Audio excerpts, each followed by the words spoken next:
आराम करना ठीक नहीं। अपने काम को ख़त्म करे बिना आराम करना ठीक नहीं है।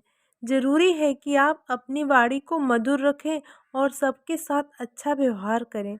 सुंदरकांड की शुरुआत तो हम सभी जानते हैं। जामवंत जी ने हनुमान जी की उन शक्तियों को याद करने में मदद की थी जो वो भूल गए थे। इससे हमें सीखने को मिलता है कि हम सभी के पास कुछ हिडन पावर और क्वालिटीज़ होती हैं, पर ज़रूरी है कि हम उन्हें सही समय पर पहचान सकें।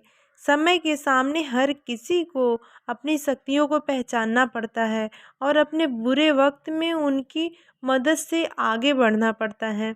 अपने अनटॉप्ड यानी अपने छिपे हुए पोटेंशियल को पहचानिए और मुश्किलों से भागने की बजाय उससे भिड़ने की आदत डालिए। हमें ये सीख भी मिलती है कि जीवन में जामवंत जैसे दोस्तों का होना कितना ज़रूरी है। ऐसे दोस्त जो हमारे साथ खड़े रहते हैं और हमें अपने पोटेंशियल को खोजने और अप्लाई करने में मदद करते हैं। उनसे बड़ा सारथी हमारे लिए कोई नहीं है। भरोसा और फेथ दो ऐसे एलिमेंट्स हैं जो हमें आगे बढ़ने में मदद करते हैं। लंका के सफ़र के दौरान हनुमान जी को कई सारी मुश्किलों का सामना करना पड़ा था। इन दिक्कतों के चलते उनकी जगह कोई और होता तो इस सफ़र को बीच में ही समाप्त कर वापस लौट जाता, लेकिन हनुमान जी ने ऐसा नहीं किया। इस सफ़र के बीच में ही मैनाक पर्वत ने हनुमान जी को अपने ऊपर आराम करने को कहा, जिसे हनुमान जी ने स्वीकार नहीं किया।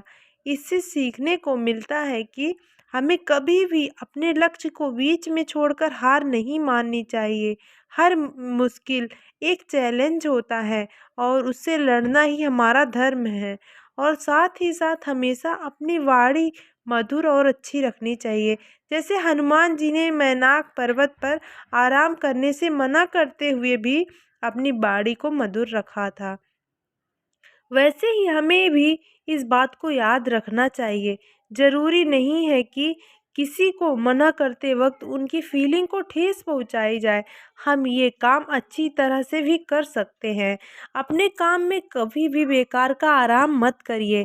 ऐसा करने से आपका पूरा रूटीन खराब हो सकता है और इस बात की संभावना भी है कि आपका काम अधूरा रह जाएगा।